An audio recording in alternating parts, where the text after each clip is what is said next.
Okay, today I want to talk about sleep, getting enough sleep. Somatically, a lot happens in the body with sleep. Very important to be able to it's all part of letting go. The intellect, when you go to bed, switching it off so your body can recover and replenish so you can feel great again the next day and go again. Now, I've got two meditation tracks in my mindfulness app, available on my website there you can subscribe to. And I cover sleep, one for getting to sleep and one for recovering from not having enough sleep. And I'll talk about the first one is getting to sleep. Sometimes people have a lot of trouble getting to sleep. And I'll talk a lot about, again, bits that you may not have heard of before, and that is the charge level that you've got in your body when you actually go to sleep.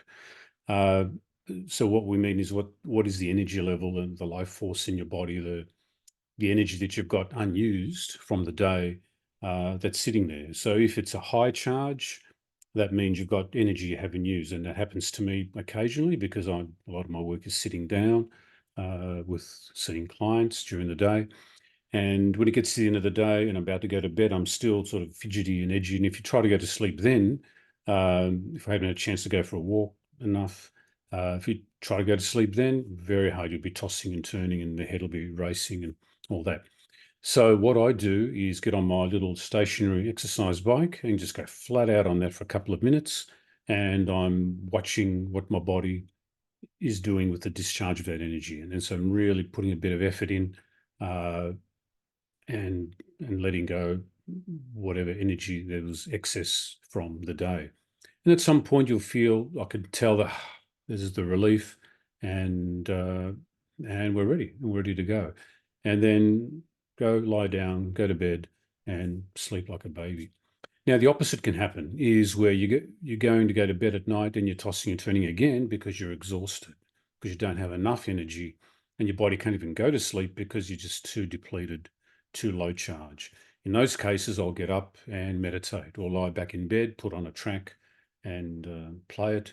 And could be my track, could be other tracks I've got there that a lot of people have found is great for helping them charge up enough in their body, get the charge level up in your body just so you can go to sleep because your body and your brain needs a lot of energy during the night to process the day, to flush out your brain, to free up all the emotional issues from the day, the trauma, what it can from the day, and then to also embed all the new learnings you've made and put things to long-term memory, short-term memory for creativity.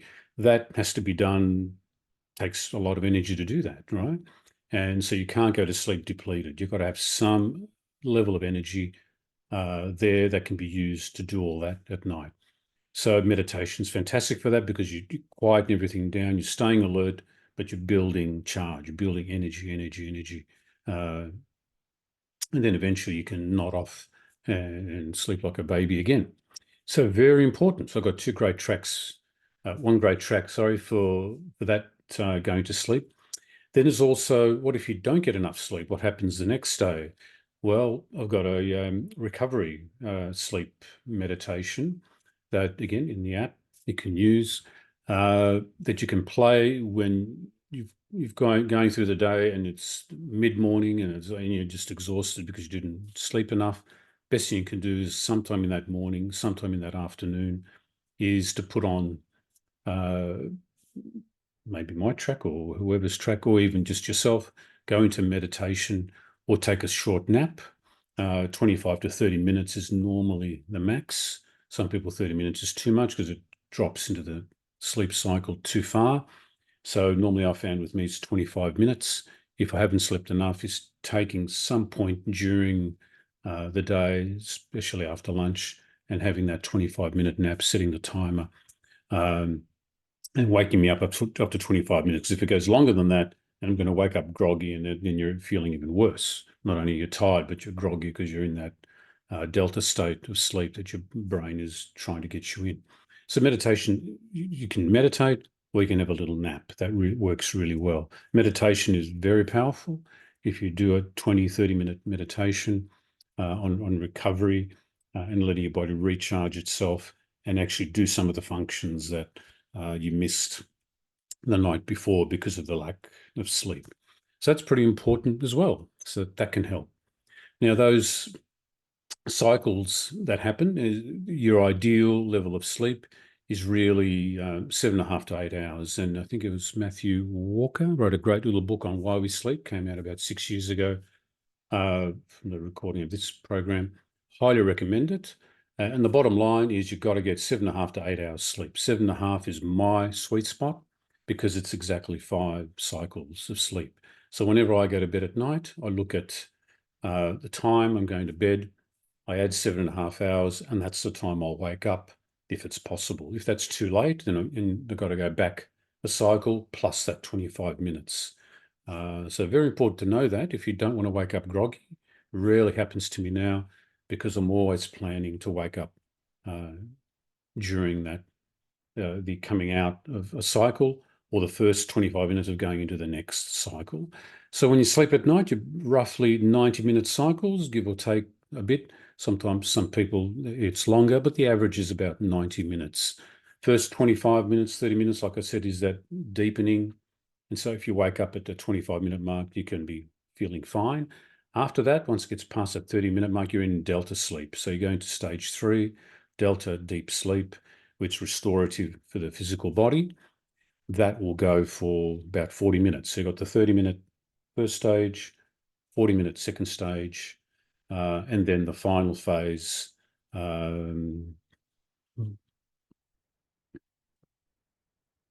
Final phase is about the 60 minutes. Yeah, that's it, to make up the 90 minutes. And that last 60 minutes is the REM sleep where your eyes are darting about, and that's where you're getting all your dreams and the emotional processing is occurring. And with each cycle, you're doing more and more REM sleep until you get to about the last 2 cycles between 4.5 to 6 hours, that hour and a half sleep, that fourth cycle, and the fifth cycle for creativity. There's a lot of REM sleep, a lot of toing and froing, rehashing the day.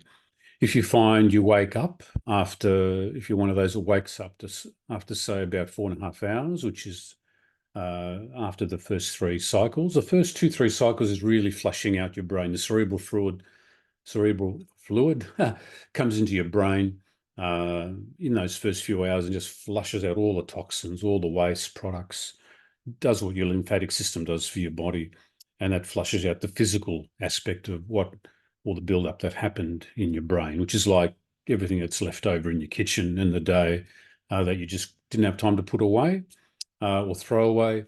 Your brain does that at night in those first 4.5 hours. From 4.5 to 6 is the emotional processing. What emotional issues happened during the day? What trauma happened during the day for you that never got resolved? That's when the emotional stuff gets processed with a longer REM time. And that's normally if it's something really emotional that's hard to work through, you'll often find yourself waking up at that 4.5 hour mark.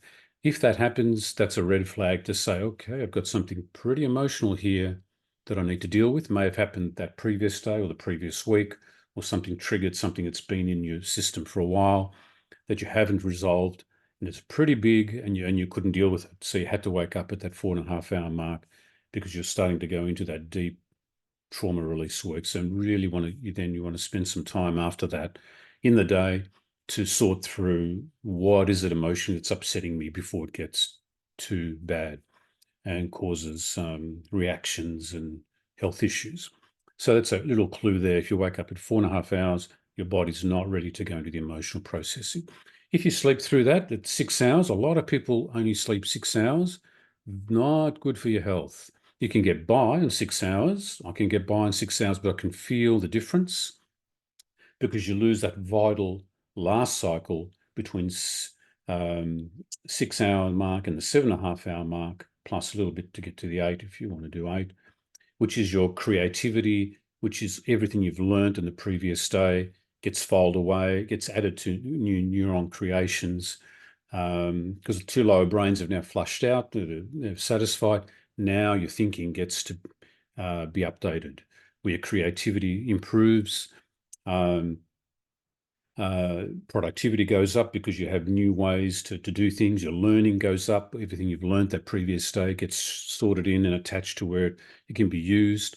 So it's very powerful, that last hour and a half, makes you smarter, basically. It makes you smarter and more productive during the day, and more creative. And it also helps you learn new things. So people who only sleep 6 hours, I've noticed, find it hard to change, find it hard to make changes, find it hard to accept new ways of doing things, find it hard to create new ideas. They like doing the same thing over and over because the new learnings, they're missing that last hour and a half to embed the new learnings. So very important. I notice it myself when I've woken up after 6 hours, that what I learned the previous day isn't really available to me, that isn't on tap in memory with what I learned that previous day or a couple of days to use productively in the new day. And also found in studies that if those who sleep 6 hours, higher chance of immune system problems, so you get sick easier. Dying of a heart attack goes very high, very markedly up if you only sleep 6 hours. And they're the people that tend to need coffee to get them going as well, to get that brain functioning. Even though you're woken up after a proper cycle, you're not really, your intellect hasn't really reintegrated itself properly and trimmed away what it doesn't need. And so people tend to need coffee who only sleep 6 hours. I don't drink coffee much. Once I get that 7.5 hours to 8, I'm feeling fine the next day. So very important to notice that. You can't develop new skills. Very hard to develop new skills and learn new things if you only sleep 6 hours, and it's not good for your health anyway. Okay, that's it on sleep that I wanted to share with you today. Hope that helps. Check out my website for more information. And like I said, I've got a great meditation app to cover all sorts of areas in your life where you might need help. And I've got 2 great tracks for sleep. See you again.